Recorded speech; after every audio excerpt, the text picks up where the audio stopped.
వికలాంగుల హక్కుల జాతీయ వేదిక రాష్ట్ర కమిటీ పిలుపు మేరకు బోధన్ పట్టణంలోని సబ్ కలెక్టర్ కార్యాలయంలోని సబ్ కలెక్టర్ వికాస్ మహాతోకు ఎన్పీఆర్డీ నాయకులు వినతి పత్రం అందజేశారు. ఈ సందర్భంగా నాయకులు గంగాధర్ మాట్లాడుతూ వికలాంగుల సమస్యలను వెంటనే పరిష్కరించాలని, కేంద్ర రాష్ట్ర ప్రభుత్వాలు ఇచ్చిన హామీలను నెరవేర్చాలని డిమాండ్ చేశారు.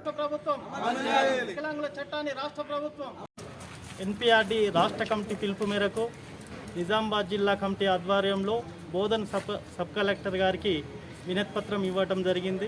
ప్రధాన ఉద్దేశం, రాష్ట్ర ప్రభుత్వం 2024 పేరుతో ఒక కొత్త పాలసీ తీసుకొచ్చింది. ఆ పాలసీలో వికలాంగులకు 5% రిజర్వేషన్ కల్పించకుండా ఎస్సీలకు ఎస్టీలకు కల్పించింది తప్పితే వికలాంగులకు 5% రిజర్వేషన్ కల్పించలేదు.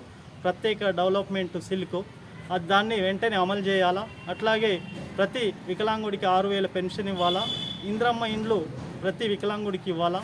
దీంతోపాటు కేంద్ర ప్రభుత్వం, రాష్ట్ర ప్రభుత్వం ప్రవేశపెట్టే ప్రతి పథకాలు కూడా వికలాంగులకు 5% రిజర్వేషన్ కల్పించాలని మా యొక్క ప్రధాన డిమాండ్గా ఉంది. కేంద్ర రాష్ట్ర ప్రభుత్వాలు వికలాంగుల సమస్యల్ని పట్టించుకొని పరిష్కారం చేయాలని ప్రభుత్వాన్ని డిమాండ్ చేస్తున్నాం. మరిన్ని అప్డేట్స్ కోసం మా ఛానల్ని సబ్స్క్రైబ్ చేయండి.